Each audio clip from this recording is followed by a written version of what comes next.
Outlet पर होगा आपके सारे फिजिक्स के इंस्टीट्यूट मैथ्स और उसका सफाया। बस अपने फोन से क्वेश्चन की फोटो खींचो, क्रॉप करो और तुरंत वीडियो सोल्यूशन पाओ। डाउनलोड कीजिए डाउटनेट ऐप अभी या फिर व्हाट्सएप कीजिए अपने डाउट्स 8 400 400 400 पर।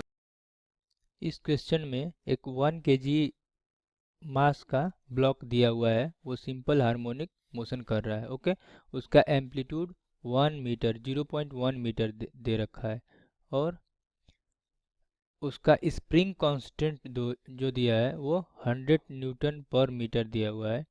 और बोल रहा है कि जब वो पार्टिकल या वो जो बॉडी है ये मीन पोजीशन पे है, तो एक 3 kg का एक और मास जेंटली उस पर प्लेस्ड मतलब रख दिया जाता है।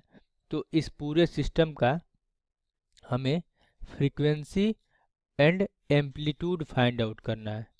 ओके, तो हम फर्स्ट ऑफ ऑल इसका फ्रीक्वेंसी फाइंड आउट करेंगे। तो हमें दे रखा है m is equal to 1 kg और एम्पलीट्यूड दे रखा है 0.1 metre. k is equal to दे रखा है 100 न्यूटन पर मीटर। तो यहाँ से t is equal to 2 pi under root m/k होगा।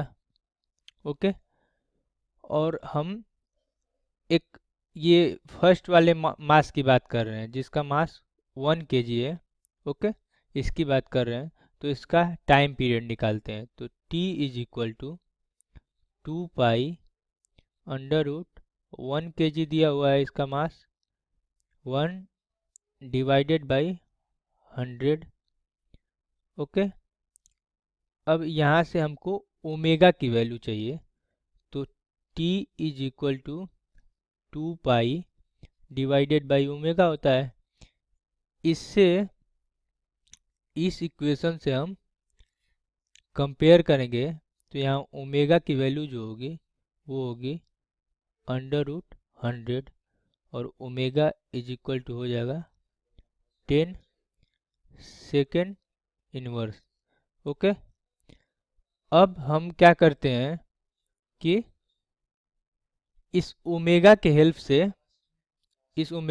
से मीन पोजीशन पे, सपोज करते हैं कि ये मीन पोजीशन O है, मीन पोजीशन पे उस पार्टिकल की वेलोसिटी फाइंड आउट करते हैं।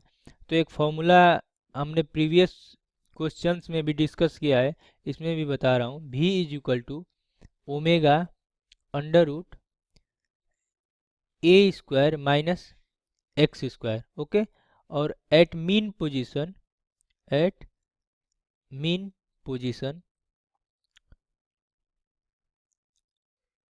x की वैल्यू क्या होगी, 0 होगी। तो ये फॉर्मूला बन जाएगा v is equal to omega under root A है, ए स्क्वायर है तो वो a हो जाएगा। ओके, यहाँ से हम v की वैल्यू फाइंड आउट कर लेंगे। v is equal to omega 10 है, और एम्पलीट्यूड छोटे वाले ब्लॉक का दे रखा है तो वो है 0.1 मीटर। तो यहाँ से v हो जाएगा जो वो होगा 1 मीटर पर सेकेंड। ओके, अब इस पे हम 3 kg का मास रख दे रहे हैं, तो हमें इसका एम्पलीट्यूड और फ्रीक्वेंसी निकालना है। तो निकालने के लिए हम t निकाल लेते हैं। ओके, t निकाल लेते हैं। तो t इज इक्वल टू होगा 2 pi under root m/k। Okay, यहाँ से 2 पाई और m जो है, ये m जो होगा वो 3 kg और प्लस 1 kg दोनों का कॉम्बिनेशन होगा, तो ये होगा 4 kg। ओके, तो m की वैल्यू 4 हो जाएगा, डिवाइडेड बाई k की वैल्यू 100 दे रखा है, तो ये 2 पाई और इसका अंडर रूट हो जाएगा 2 डिवाइडेड बाई 10। ओके, तो ये कट जाएगा, तो ये हो जाएगा 5। ये हो जाएगा 2 pi divided by 5 second.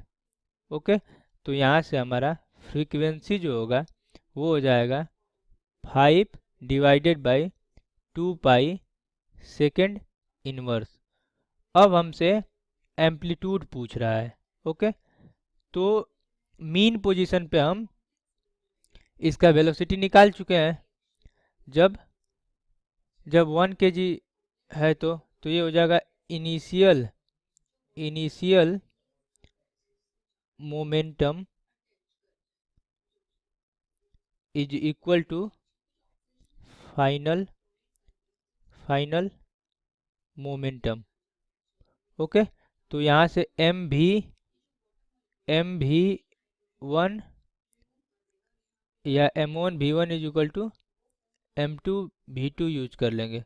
Okay, पहले मास क्या था, पहले 1 था मास 1 kg मल्टीप्लाई बाई पहले वेलोसिटी हमने क्या निकाला, उसको हमने निकाला 1 मीटर पर सेकेंड इज इक्वल टू, बाद में क्या हमको मास मिला, पूरे सिस्टम का मास हो गया 4 kg multiply by v2। Okay, तो यहाँ से v2 जो निकला उस पूरे होल सिस्टम का मतलब कंबाइंड करने के बाद वो निकला 1/4। ओके, यहाँ से हो गया 1/4। अब हम अगर कोई जो मतलब सिंपल पेंडुलम की अगर बात करें तो ये जब मीन पोजीशन पे है तो कंजर्वेशन ऑफ एनर्जी का कॉन्सेप्ट यहाँ पे यूज करके ऐसे करते हैं कि जब मीन पोजीशन ओ पे है तो इसका काइनेटिक एनर्जी जो होगा वो वहाँ पे केवल काइनेटिक एनर्जी होगा, पोटेंशियल एनर्जी यहाँ पे 0 होगा। तो इसको लिखेंगे half of M V square, okay, या v2 स्क्वायर, और ये m2 होगा। तो यहाँ से हाफ मल्टीप्लाई बाई m2 की वैल्यू मतलब ये हम लिख लेते हैं m2 यहाँ से, तो ये होगा 4 kg इंटू v2 क्या है 1/4 होल स्क्वायर। तो यहाँ पे आ जाएगा 1/2 मल्टीप्लाई बाई 4 मल्टीप्लाई बाई 1/16, तो ये 4 हो जाएगा। ओके, यहाँ से ये सिस्टम का जो काइनेटिक एनर्जी होगा ये 1/8 हो जाएगा। अब हम इसकी पोटेंशियल एनर्जी फाइंड आउट करते हैं जब ये पार्टिकल या ये मास अपने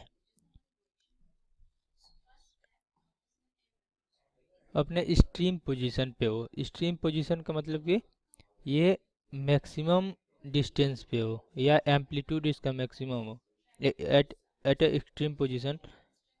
पीई जो होगा पोटेंशियल एनर्जी जो होगा हाफ के ए स्क्वायर होगा, ये एक्स जो होगा वो ए के स्क्वायर होगा, ए के इक्वल होगा। तो देखिए यहाँ पे जो है यहाँ पे काइनेटिक एनर्जी है तो पोटेंशियल एनर्जी क्या है 0 है, और यहाँ पे पोटेंशियल एनर्जी है तो काइनेटिक एनर्जी 0 है। तो कह सकते हैं कि यहाँ पे काइनेटिक एनर्जी जो होगी वही एनर्जी यहाँ पे पोटेंशियल एनर्जी के इक्वल होगी कि नहीं, कंजर्वेशन ऑफ एनर्जी होगा। कह रहा है कि मान लो कि इस पॉइंट पे 2 जूल एनर्जी है, ओके, और वो एनर्जी टोटल एनर्जी के इक्वल है। तो यहाँ जब आएगा तो वही एनर्जी टोटल एनर्जी तो 2 ही जूल रहेगा ना, तो ये जो होगा यहाँ भी 2 जूल होगा। ओके, तो इसको हम लिख लेते हैं, ये 1/8 हो जाएगा, मतलब कि पोटेंशियल एनर्जी होगा वो काइनेटिक एनर्जी की वैल्यू 1/8 के इक्वल होगा, और के की वैल्यू हमें दे रखा है। तो हाफ के की वैल्यू 100 न्यूटन पर मीटर है, और इंटू ए स्क्वायर, हमें ए ही फाइंड आउट करना है, इज इक्वल टू 1/8। अब ये 2 से 2 कैंसिल हो जाएगा तो ये 4 हो जाएगा, और इसके बाद इसको हम फाइंड आउट कर लेते हैं। तो A square is equal to 1/4 multiply by 100, ये हो जाएगा 1/400, और ए इज इक्वल टू हो जाएगा 1/√400, तो यहाँ से आ जाएगा 1/20 आ जाएगा। ओके, तो 1/20 हो जाएगा 1/2 इंटू 10, 0.5 डिवाइडेड बाई 10, ये हो जाएगा 0.05 मीटर। ओके, तो कहने का मतलब ये है कि जब जब सिस्टम पे वन वन मतलब सिस्टम के पास 1 kg का मास है, तो इसका एम्पलीट्यूड 0.1 मीटर है। कह सकते हैं कि छोटा मास है तो ज़्यादा दूर तक जाएगा, और जब इस पे 3 kg का मास और बढ़ा देते हैं तो ये क्या कर रहा है कि ये उतना दूर 0.1 मीटर न जाके 0.05 मीटर ही जाता है। ओके, आई होप कि ये क्वेश्चन आपको अच्छे से समझ में आ गया होगा। Thank you.